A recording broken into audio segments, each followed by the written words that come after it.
Hey, what's up, guys? Welcome back to another episode of The Herd Truth. Now, listen, on a lot of these episodes, I go solo, but every once in a while, when there's somebody out there that I respect, somebody that I absolutely know can bring some fire to the conversation, I want to invite them and have them on here. And listen, this young man, Michael Allwein, I have literally known since he was a very young man. I'm getting to that age in my life where I don't have grandkids yet, but I'm old enough to be a grandpa. But I remember Michael when he first walked into the gym, God, 20 some, almost 20 some years ago, as a young kid, athletic, into sports, and he had an amazing family around him. And I've got to watch him over the years blossom, become one of the top real estate agents in Maryland. He's a second generation realtor, following his mom's footsteps, and then watching him groom and become the man that gets married, has an amazing family, steps up. And there's so much I want to unpack with him today. But before I get into that, Mike, was there anything that I missed in your intro that you would like to add to it for the people that are getting to meet you for the first time? Yeah, no, Danny, I appreciate it. I will correct you on one thing. It was 16 years ago when I walked into Soldier Fit and we met almost 20 years ago. So yes, both getting old. I finally hit 30. But yeah, no, I appreciate you having me on today. I'm excited to talk and just get a little bit of kind of insight on my life and everything like that. So I'm excited. Awesome. So listen, one of the things I want to start with, so many guys, I mean, listen, you're a busy professional, you're married, you have children of your own. So you and your family have always been philanthropical, always big in the Frederick community, giving back. And you turned your physicality around. I mean, there was probably a point in time by your own admission that you let yourself get a little heavy. Mm-hmm. And now, respectfully, you're like a daddy. Like you're a straight, good-looking guy that's a dad. So for people that might be out there be struggling, to use the excuse, I don't have enough time. I have to be here for my kids, my wife, my career. How did you finally get around to getting the time to turn your physical side around, and what prompted you to do it? Yeah, so I would say COVID was a killer, absolute killer. I would say going into COVID, I was definitely heavier, wasn't in the gym much, but it wasn't like out of control. COVID rolled around, drinking got worse. It was all day, every day. And I would say for about 3 years during, the start of COVID, 3 years in, probably to 2023, I was an everyday drinker. Get home from work, pour the whiskey, the soda with it. And that was just my go-to. That's what I thought helped me kind of get through all the things I was dealing with.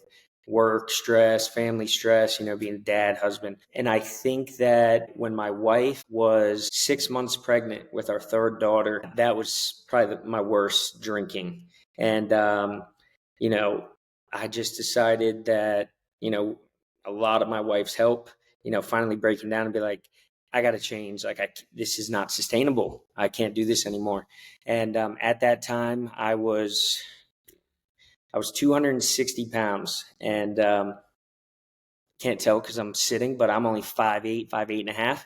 260 is obese. I felt like crap. I didn't look good. I looked like I was an everyday drinker. And it was just one day when, actually my wife and I were in Florida, and I decided, I'm done. So I'm coming up on 3 years of no alcohol, sober. And I think that's what jump-started me. Immediately I got into the gym. I joined a gym and I got a trainer right away. You're over at Players, right? What'd you say? Aren't you over at Players? So I was at Hometown Barbell at the time. Okay. And Phenomenal facility. yeah, this guy, Timmy Lyles, I met him. He's probably, I don't know, 5, 6 years younger than me. And this dude just had it together in the gym, and he just inspired me. I was with him every single day. And, to today, I'm down 85 pounds. My big goal was originally get under 220, then it was 210, then get under 200. And I've flown around 180, 185, and I've never felt better in my life. And just the fact that, I'm not getting injured anymore. I'm not throwing my back out doing daily activities. Like, that's the biggest thing. Like, why am I throwing my back out at 25 years old? So I had to get it together. And now, I'm playing in kickball leagues. I'm playing pickup basketball twice a week in the gym. Like, I don't know. It's just a totally different change in the last 3 years that, was definitely necessary. And it's really changed a lot of parts of my life. And I will add one, actually, I'll let you go because we're going to talk about it. You're fine. No, I was just going to say, at the time that I decided to quit drinking, it was about 6 months before my dad got sick. And I will say, I don't think I would have been able to get through all the things that I've faced if I didn't quit drinking, because I would have ended up, at the bar, and who knows what would have happened. So let me ask you a question though, and I think this is one of the things that people don't, correlate. In your opinion, did getting in shape improve you as a husband? Did it improve you as a father? Did it improve you with your work? Did it touch the other aspects of your life, or did it just touch, hey, I look better when I'm naked? Yeah, no. So I'll say first, for example, got up, went to the gym this morning. I was there at 7 o'clock, and then got my workout in, showered, went straight to the office. I think it goes along with me not drinking anymore, being able to wake up and go to the gym and then get straight to the office and get to it.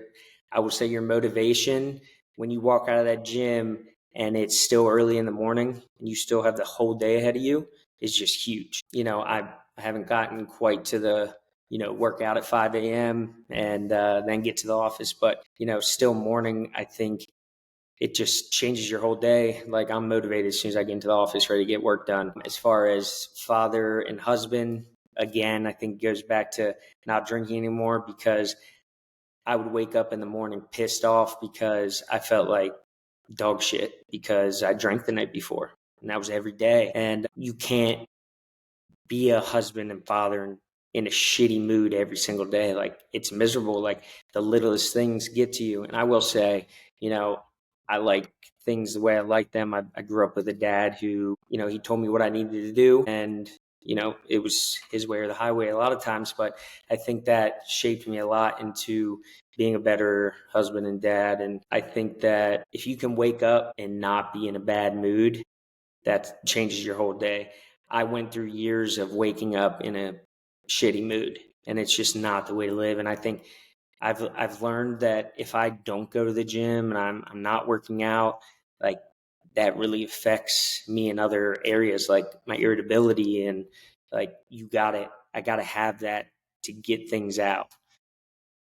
So yeah, I think it's not just about losing weight, getting like fitting in clothes better. Like, I went from a 36 pants in waist to a 30 now. I haven't been 30 since, I was under 15 years old. So that, obviously makes you feel so much better. Clothes fit better. I don't have to wear, I started getting into the XL, and I was like, I'm not an XL guy, man. Like, I can't do that.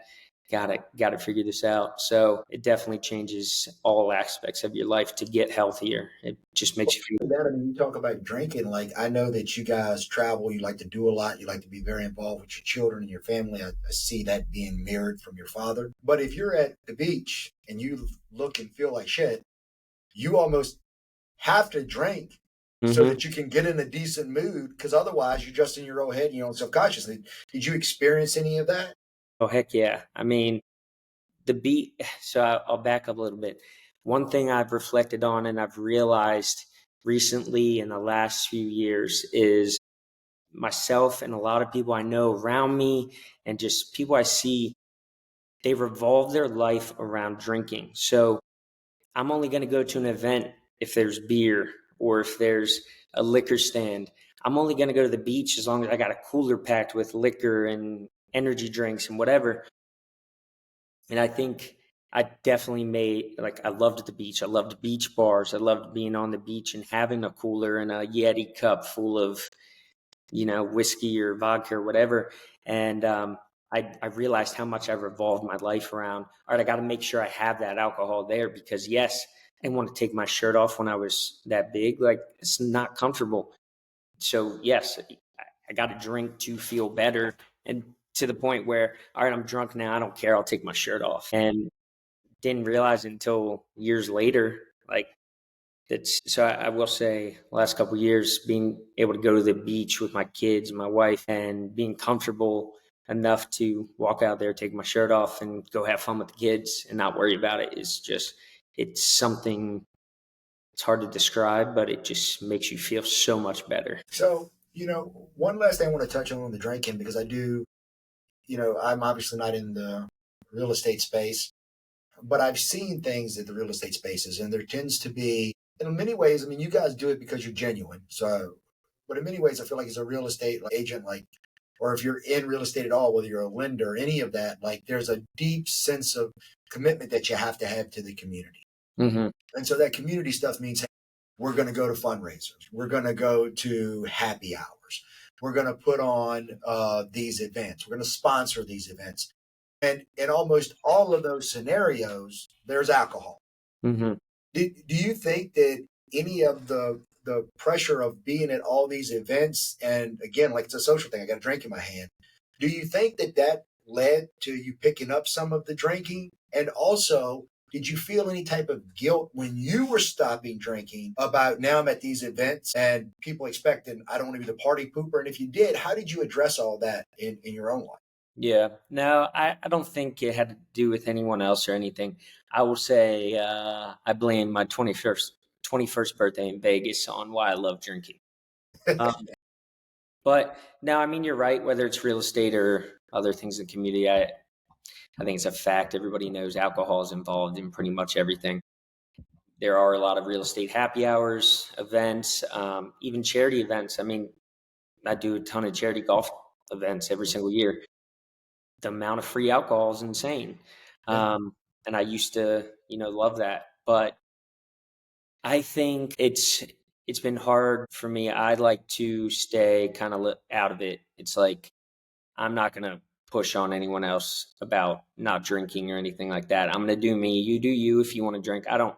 And I've, at the beginning of me stop drinking, family, friends, it was awkward. Like, they're like, do we feel like we can drink around him? Like, it's kind of weird. Or like them asking me, be cool if we drink. Yeah, dude, like, you do you. I'm going to do me. I think it's best for me. And I think everyone realizes around me, it's best for me not to drink. But I don't want that to stop anyone else from feeling like, they can do what they want to do. So, I mean, I do think there's definitely a lot of pressure in our society, not necessarily just in my line of work, but it's there. And I'm sure people do feel pressured to do it, but I think at the end of the day, it's your choice. It's there if you want it. And if you don't want it, that's okay too. I do think it's been a transition for me to try to figure out how to be myself, network the way I used to. Put me at, a bar downtown all afternoon. I'll talk to anybody. And I've had years where I did insane business and I was at the bar every single day at 4 p.m. until it closed. So like you can do both. For me, it was trying to figure out all right, how am I going to do this much business, but not be, I don't know, feel as shitty as I did at the time. So I think, it's just trying to figure out how to balance work, alcohol, whether if you do drink, things can get out of hand. But, it's at the end of the day, you make your own decisions. And, if people do approach me, which they do now at this point, since I haven't drank in 3 years, when they do reach out to me like, oh man, like, I think it's time. Like, I need to stop drinking. I'm glad to talk whenever. Like, no pressure, whatever. And I've had people who reach out to me and then they end up going back to drinking. And then a little bit while longer, they hit me up again. No, like, now's the time. Like, dude, I'm here to talk whenever. If you want to go hit a AA meeting, I'm always down. But it's no point to pressure anybody to, do anything that I'm doing. Yeah, it's got to be their own decision. Listen, I Yeah. want to shift gears to your dad, Yep. but I actually want to shift gears with a personal question about this. Can you talk to me before we really delve into it? And maybe the story will shed some light on it. What is the deal with the Sasquatch? I don't know when it started. My dad, I know growing up, because I lived at home until I was about 18 and a half, and then decided that, all right, I can't work with my parents and live with them because one of us is going to hurt the other one. So I moved out about 18 and a half. But up till then, I do remember whether I came downstairs late at night or I was just getting home, that my dad was always, he was in his chair watching TV late at night. It would be 11, 12 o'clock. And there was always something paranormal, whether it was ghost hunters or if it was some mysterious thing, just shows that a lot of them would just, you'd watch them and you'd be like, this is so boring. Like, they're talking about mythological creatures and whatever. He was just so into it, which is funny because during the day, it wasn't anything like he was into. It's like during the day, he was reading self-help books and how to be better and whatever he could do to grow as a person, a businessman, a dad. But at night, like, those were his shows he watched, like Finding Bigfoot. I'm like, bro, it's been 10 years of Finding Bigfoot. They haven't found one yet. I don't know. And so then it turned into anytime somebody saw something Bigfoot, a decal or sticker, or magnet or anything, they'd, bring it to them. Or, we'd go to closings on houses and people bring in like a Bigfoot cup or a shirt or something. It just became something like he was into. Yeah, I don't know where it started, but now it's still, a big part of, we see a Sasquatch or Bigfoot and think of him. So, and, I got a big Bigfoot tattoo Yeah. after he passed away. Yeah, I don't know, just something to remind us of him. So let's talk about him. I mean, afterwards, after his passing, which it seemed like that happened relatively quick. Um, be like Bob, hashtag, right? And your family and the community rallied around it. For people that, and let me tell you why I think that's so cool. I don't know if you ever heard this saying before or not. It's actually often attributed to military guys, but I think it applies to everybody. It says you die twice. Have you ever heard that? It says you die twice. The first time you die is when we put you in the ground. The second time you die is the last time anybody says your name. And, you look at it and, I'm older. I'm not, if I hold up the average, I got about another 30, 40 years in me, hopefully, knock on wood. But once you get to, your 40s, I'll be 46 in September, you know that more than likely you got less ahead than you have behind. Mm-hmm. And you start to really come to terms with this. And it really starts to hit you. I mean, I can only speak for myself personally. It really started at 45. At 45, I'm like, fuck, I'm going to be 50 in 5 years. In September, I'm going to be 50 in 4 years. And I remember thinking back in the day, 50 was an old man. And now I don't necessarily feel like that. Right. Well, it depends on how I wake up in the morning. But you start to realize, man, that time's a ticking. And you can't lie to yourself about that anymore. And you start to think about your legacy and what are people, especially your family, going to say when you leave behind. And it is so abundantly clear that you, your sister, your mom, the community loved your dad. But one of the things that you kind of said in passing, and I'd love for you to kind of open up on this if you're willing to, is, I grew up and my dad was, this is the way it is, and this is going to be. To me, that speaks to discipline, right? And I've always felt like a man's way of love is discipline, teaching discipline, instilling discipline. So many people now, I'm not going to go as far as calling it woke parenting, but it's woke parenting, right? Like where it's all this touchy feely stuff. It sounds to me like you were very clear that your father loved you, but there was also very clear in discipline. So if you don't mind, talk about that. Yeah. I mean, I would say that growing up, butted heads a decent bit with my dad, but I think that came from, discipline. I had to learn what was expected of me. And I was very stubborn, still very stubborn to this day. But I think a lot of times you don't realize until you're older what your dad or your mom or whoever was raising you was trying to teach you or prepare you for in the future. And I would say that, my dad was always around, luckily, right? He coached my teams, baseball, basketball, and we butted heads on the court just because, he had his way and I thought my way was better. And, we went at it a lot of times. But at the end of the day, he was always the first one to give me a hug and be there anytime I needed something. If I was in trouble, I knew no matter how bad it was, if I called him, he was there. And I think that that's one thing, I want my daughters to know as they grow up. I like things how I think they're supposed to be. They, let me back up a second. My kids are so good. They are so polite. They do this thing where I think a lot of people experience this. They go out in public and people will say to us like, you have such well-behaved daughters. Your daughters are great. Like I would have them with us anytime. Like they're always welcome. And then they get home and I'm like, everybody must be lying. They must be lying to us. And my wife and I laugh about it all the time when it's late at night and finally everyone's asleep. like, all right, we would rather be this way, right? We want them to go out in public and they be respectful and people notice how they act. And it's just funny because, I think that comes a lot to how my wife and I, you know, talk to them, and we talk to them like adults. We are 100% honest with them. When we went through everything with my dad and, my two oldest daughters, they've been through it, man. Like their biological father passed away when he was 26.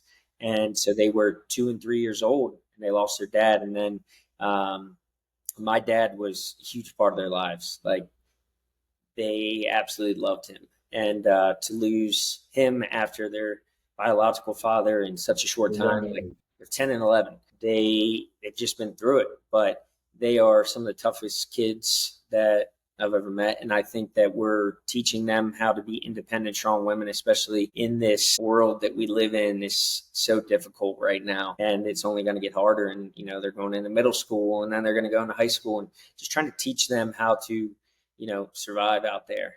And I think I learned a lot of that from my dad, how to get through tough shit, and, definitely been through it. And I think I'm just lucky enough that I had a dad who taught me the things that I needed to know, even though at the time I felt like he was being hard on me.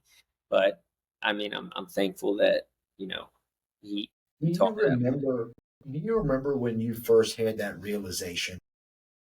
Was it something you just slowly realized over time, or was there a significant event where it finally clicked? You know what? No matter what happened, like at the end of the day, you said, "My dad is here." Like we might not always G horses, as we used to say where I'm from, might not always get along, but unequivocally, there's that old saying: "Only one man on this planet wants you to do better than him, and that's your daddy." Right? And so, was there a distinct moment that came home for you, or did it just kind of come over time and when you had your own kids looking back? 100%. I know the moment. Before I say the moment, I will say when my dad passed, he was, I don't know, he's probably 20 to 25 years sober, right? So when I was younger, I saw at times, he quit drinking when I was decently young, but I saw things, like I saw how he acted and whatever. And I think one of my dad's biggest goals was to make sure that I didn't do that too. Like I didn't go down that road. And I think it was it was 2018. So I was 23. My dumbass got a DUI and I ended up in the Frederick County Jail. It was the lowest moment of my entire life. When I woke up in the friggin' jail cell at 3 in the morning, and I'm like, oh shit, like my life's ruined. Also, you had passed. I didn't even remember being in there. But kind of a little bit. Okay. It was a bad night. And I woke up, cop was like, all right, it's time to go home. He's like, do you want me to give you a ride? And I was like, yeah, I'd appreciate it. And he said to me, he was like, do you need me to put you in handcuffs? I said, no, man, like I'm already down bad. If you can just give me a ride, I appreciate it. Look at my phone. I got like 40 missed calls. And I just put my phone down, put it away. I arrive at my house and my father is sitting in my driveway. At the time he only lived like 10 minutes away, but I don't know how long he was sitting there, just waiting because he knew eventually I was going to be home because he knew known what happened because I was with some people that, my family knew too. And I walked over to his truck and he just said, get in.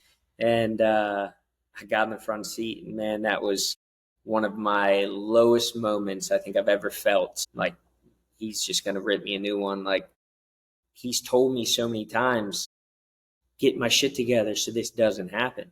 Like, it could have been worse. Like, I made some bad decisions. And he did not rip me a new one. He just said, you fucked up bad. And he was like, but I need you to learn from this and know that you can get better from this. And it's not the end of the world. You're lucky it's not, but the next time it could be. And I think that moment I realized, all right, my dad was serious. Like, no matter what, he would be there for me, even if I screwed it up really bad. And I've listened to a couple of podcasts recently that I've heard some other guys say similar things about raising their daughters, raising their sons. Like, I want them to know if it's 3 o'clock in the morning and they fucked up bad, like, they're calling me. They're not going to take a chance. They're not going to try to drive. They're not going to call somebody else. Like, they're calling me, even though they know I'm one of the toughest people on them in the world, that at the end of the day, I'm going to do whatever I have to do to protect them, or be there for them and help guide them. It's, honestly, it's hard for me not, as a fucking dad. Like, I didn't have a dad like that at all. And it's hard. Like, I hear shit like this and I'm a big, contrary to what people think, I'm a big pansy, bro. Like, I can't, like, if they had the Frederick St. June thon on WFRE, I'm riding down the fucking road crying. When Luke Combs came out with Fathers and Sons, I think I bawled for like a week. But the reason honestly, it touched me. The reason it touched me is I'm sitting here, you talked about your dad was always looking to improve, always looking for self-help. And, I think a lot of times people don't equate. I don't really understand why we don't. I don't think people always equate parenting to leadership, right? Like, maybe it's just because, like, okay, well, intrinsically, this is my kid. They have to follow me or what have you. You want to do, however you want to look at it. But I don't often hear people talk in leadership terms when they talk about parenting, right? They just call it parenting. But that's high level leadership. There's no doubt he was probably emotional about it. Emotional about, okay, now, because I'm sure you've experienced this as a parent, like, the kid messed up, but I'm also really concerned about the kid. Mm-hmm. Right. And now there's this weird dichotomy of like, all right, and this is why parenting is hard. It's why there's no playbook on it really. And you never get the playbook on it. Like, and then you probably have to be, I don't like to use the term handled, but I can't think of a better word. You probably have to be handled different than your sister has to be handled. Right. Just like in my own case, like River and Willow are completely different children. Like, I mean, I don't even understand they came from the same people. It makes no sense to me at all. They're completely different humans. Mm-hmm. But to sit down there and be like, all right, this is the moment. And like you said, you got in the car expecting to get your ass handed to you, and you were given grace and understanding, right? A guy who did this really well for me, several years ago when I hit rock bottom and, playing very open and honest about it. Like, I don't have a problem with alcohol, but after my marriage fell apart, I slept with half a Frederick, right? And, I came out about it and was honest and took accountability. And what I thought was so wild were there were two sets of people. There were the people that said, hey, basically gave me a free pass, right? And then there were the other people that acted like I had just murdered baby Jesus and they have no sins in their closet and they just ostracized me, right? But one guy, Adam Bradley, and Adam Bradley, I have to credit him with me starting my faith walk because he was the first person that I've ever seen gave me both. He messaged me, he said, and we ended up jumping on a call. He goes, listen, I'm going to give you grace because you deserve grace, but I'm going to give you salt because you deserve salt. And he called me to a higher place. He's like, you're better than this, right? And it sounds like for you, that's kind of what happened with your pops. Like, he's in that spot. I don't got to kick you anymore. You're already down, right? Mm-hmm. And he came in there and gave grace to you on that side.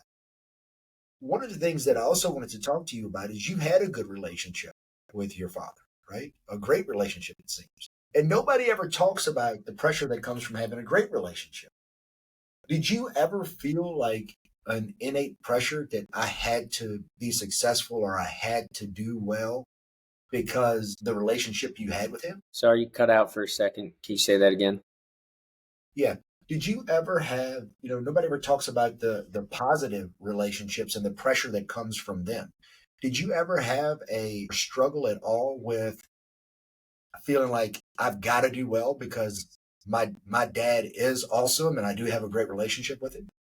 Yeah, I mean, definitely. At some points, I'd feel like at the beginning when I graduated high school, no, I think because my plans really changed. It was like, all right, my parents really wanted me to go to college, right? My mom graduated college, my dad didn't. they wanted me to go to college. They thought it was the right thing for me to do. And it lasted 6 months. Ended up going away to school, stayed there for 2 days, came back, went to FCC, walked onto the basketball team. I thought basketball was everything. I wanted to go play somewhere else. 6 months later, I'm like, this is not what I want to do. I need to figure out what I want to do. So I started taking my real estate class online during history class. And I think it was the end of the second semester when I told my parents that I failed history. And they're like, you've never failed a class in your life? I'm like, yeah, that's because I finished my real estate class during history class. And I want to get licensed. I want to do that. I don't want to go to school anymore. And I think at first my parents were like, no, dude, like you got to go to college. And then I don't think it took long. I don't remember exactly, but they came around to it and they're like, all right, well, if you're going to do this, you're going to work your butt off. And, you know, you're not going to be lazy. You're not going to sleep in our basement and, live off us. You're going to go actually do it. And it took a couple years to really get into it. But I'd say the first year, once I figured out what I was doing, that I was like, all right, well, I dropped out of college and this is what I got to do. So I did feel the pressure that, all right, my parents both have their own separate successful businesses. All right, now I'm going to have to do it because I made this choice not to go to college. I could have, went and partied for 4 years and figured out what I wanted to do. I threw myself into this. So yeah, there was definitely a lot of pressure, especially having a good relationship with my parents. I didn't want to disappoint them. So yeah, definitely a lot of pressure when I'm around them all the time. Well, hey, listen, we ended up having to get a little bit started. That could have kept this talk going on forever, but I have to run to the coaching call next. If anybody wants to get to follow you, they want to learn about what you do, talk about doing business with you, where's the best place for them to follow you at? Yeah, so I'd say Facebook. My full name is on there, Michael Conrad Allwein. And then my Instagram's Allwein Sells Homes. And, I'm always on social media. I'm always down to talk about whatever. If anyone's, whether it's about real estate, drinking, sports, anything, always down to talk, or just really anything. Okay, so we'll start off with the prediction. Is this the year the Washington Commanders win it all? I'm a Ravens fan. I don't know what to You tell you. still predict it? I don't think so. I don't think quite yet.